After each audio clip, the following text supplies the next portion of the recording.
नमस्कार मित्रों, मैं राजीव रंजन प्रसाद। क्या कौटिल्यकृत अर्थशास्त्र विशुद्ध राजनीति की पुस्तक है? क्या उसे अर्थशास्त्र कहना अनुचित नहीं? क्या अर्थशास्त्र को इतना निरपेक्ष होना चाहिए कि उसका राजनीति शास्त्र से कोई संबंध नहीं होता? ये प्रश्न इसलिए चूंकि कतिपय टिप्पणीकारों ने पूछा है कि कौटिल्य के अर्थशास्त्र में अर्थशास्त्र कहां है। आइए इस प्रश्न का उत्तर जानने के लिए अर्थशास्त्र की शब्दकोशीय परिभाषा को समझने का प्रयास करते हैं। अर्थशास्त्र सामाजिक विज्ञान की वह शाखा है जिसके अंतर्गत वस्तुओं और सेवाओं के उत्पादन, वितरण, विनिमय और उपभोग का अध्ययन किया जाता है। इस परिभाषा में सामाजिक विज्ञान शब्द महत्व का है और इससे जोड़कर समझें कि किसी विषय के संबंध में मनुष्यों के कार्यों के क्रमबद्ध ज्ञान को उस विषय का शास्त्र कहते हैं। इसलिए अर्थशास्त्र में मनुष्यों के अर्थ संबंधी कार्यों का क्रमबद्ध ज्ञान प्रस्तुत किया जाता है। यदि कौटिल्य ने ऐसा किया है तभी तो अर्थशास्त्र।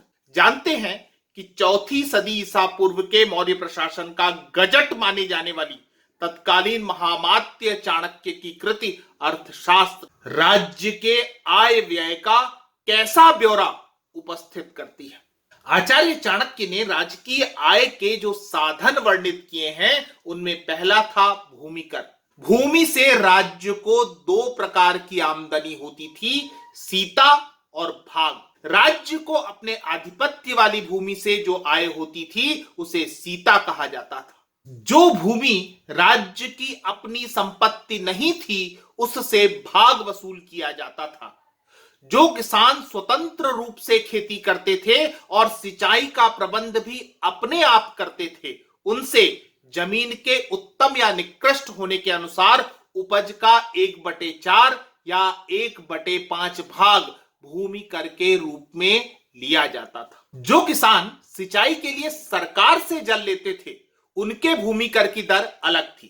जिन जमीनों की सिंचाई कूप आदि से हाथ द्वारा पानी खींचकर होती थी उनसे उपज का 1/5 भाग लिया जाता था। जिनको चरस, रहट आदि द्वारा पानी खींचकर सींचने के लिए दिया जाता था उनसे उपज का 1/4 भाग लिया जाता था।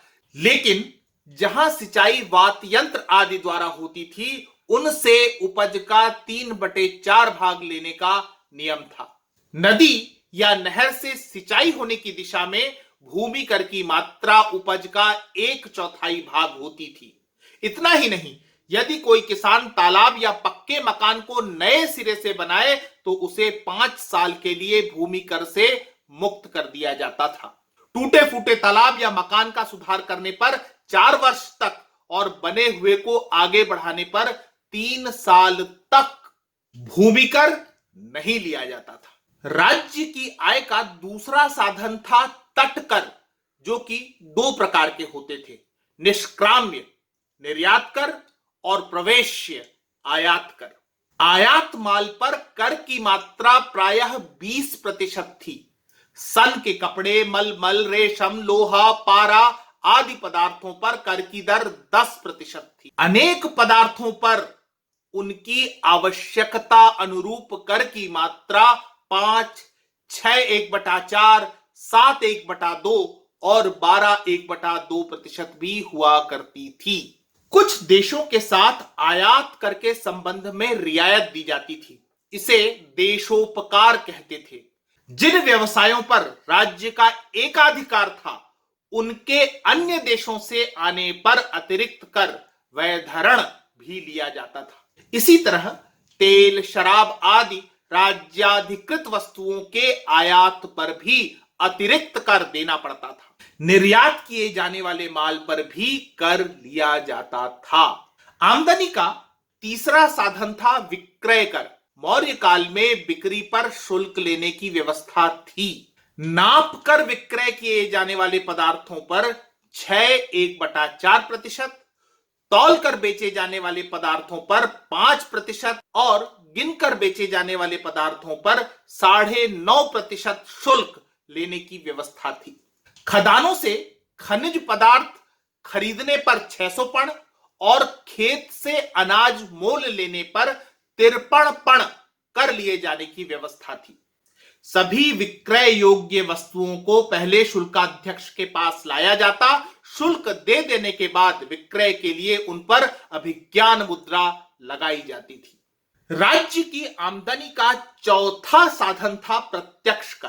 तोल और माप के परिमाणों पर 4 मासक प्रत्यक्ष कर लिया जाता था। प्रामाणिक बट्टों और माप के साधनों को काम में न लाने पर दंड के रूप में 27/1/4 पण जुर्माना लिया जाता था। जुआरियों को जुआ खेलने की अनुमति कर देकर लेना पड़ता था और जो धन जुए में जीता जाए उसका 5% राज्य ले लेता था। वेश्याओं से उनकी दैनिक आमदनी का दुगना प्रतिमास कर के रूप में लिया जाता था।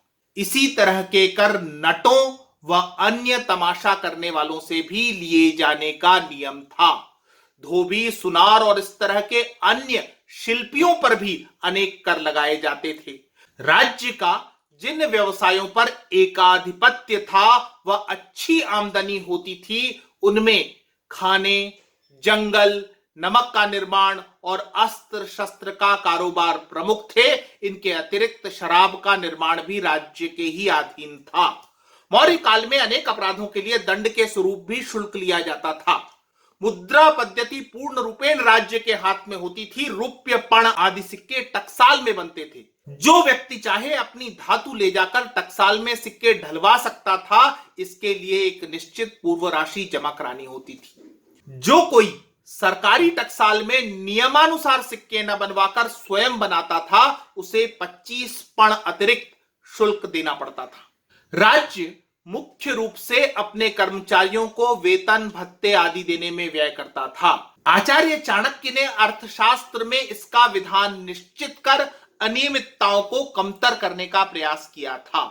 मंत्री, पुरोहित, सेनापति जैसे बड़े पदाधिकारियों को 4000 पण मासिक दिया जाता था, जबकि प्रशासता, समाहर्ता और आंतरवशिक सदृश कर्मचारियों को 2000 पण मासिक, नायक, व्यवहारिक, अंतपाल आदि को 1000 पण मासिक, अश्वमुख, रथमुख आदि को 660 पण मासिक, विविध अध्यक्षों को 330 पण मासिक, पदाति सैनिक, लेखक, सांख्यायक आदि को 42 पण मासिक और अन्य छोटे मोटे कर्मचारियों को 5 पण मासिक वेतन मिलता था।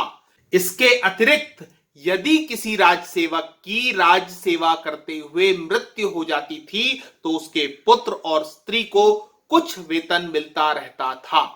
अनेक शिक्षा संस्थानों का संचालन राज्य की ओर से होता था और इनके शिक्षकों को जो वेतन मिलता था उसे भृत्य या वृत्ति न कहकर पूजन अथवा सम्मान राशि ऑनरेरियम कहना उचित होगा, जिसकी दर प्रायः 500 पण से 1000 पण वार्षिक तक होती थी।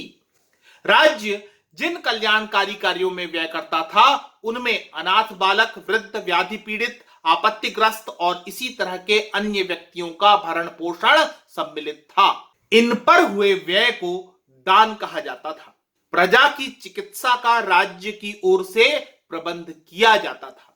दुर्भिक्ष, आग, महामारी आदि आपत्तियों में भी जनता की रक्षा की जाती थी। जहां जल की कमी हो वहां कूप, तड़ाग आदि बनवाने पर राज्य व्यय करता था। गरीब और अशक्त व्यक्तियों के गुजारे का प्रबंध राज्य करता था, परंतु ऐसे व्यक्तियों से सूत काटने, कपड़ा बुनने, रस्सी बनाने आदि के कार्य लिए जाते थे।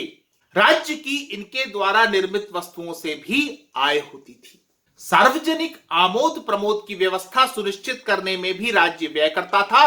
अनेक पुण्य स्थान, उद्यान, चिड़ियाघर आदि का निर्माण राज्य की ओर से किया जाता, जिनका उद्देश्य जनता का मनोरंजन था।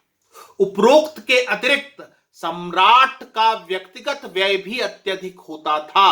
राज परिवार के विविध व्यक्तियों को राजकोष से धन दिया जाता था। युवराज, राजमाता और राजमहिषी की 4-4 हजार पण मासिक, कुमार तथा कुमारियों को 1-1000 पण मासिक प्रदान किया जाता था। अन्य व्यय भी थे जिनमें उनके अंतःपुर का व्यय, सैकड़ों दौरावारिक और हजारों आत्मवशिक सैनिक जो हमेशा राजमहल में विद्यमान रहते थे उनका व्यय, निजी अंगरक्षकों तथा विश्वास पात्र गुप्तचरों का व्यय आदि भी सम्मिलित था। इन विवरणों से यह स्पष्ट हो ही गया होगा कि कौटिल्य की कृति क्यों अर्थशास्त्र की परिभाषा के अंतर्गत वर्गीकृत की गई है। यह ऐसा आदर्श ग्रंथ है जिसमें राजनीति शास्त्र, समाज शास्त्र और अर्थशास्त्र एक साथ समाहित हैं। आचार्य चाणक्य की कृति इसी देश की धरोहर है और जो लोग धर्म जाति के चश्मे से अर्थशास्त्र का मूल्यांकन करते रहे हैं उनके पूर्वाग्रह कभी नहीं मिटाए जा सकते। अतः ऐसे मान्यवरों को दूर से प्रणाम करते हुए उपसंहार में स्पष्टतः कहना चाहता हूं कि जिनको न निज गौरव यथा निज देश का सम्मान है वह नर नहीं, नर पशु निरा और मृतक समान है। मित्रों, आज इतना ही। फिर मिलता हूं ऐसी ही किसी ऐतिहासिक प्रस्तुति के साथ। अगर आपको मेरा ये चैनल पसंद आ रहा है तो कृपया इसे सब्सक्राइब करें। आप इस प्रस्तुति को लाइक या शेयर भी कर सकते हैं। नमस्कार।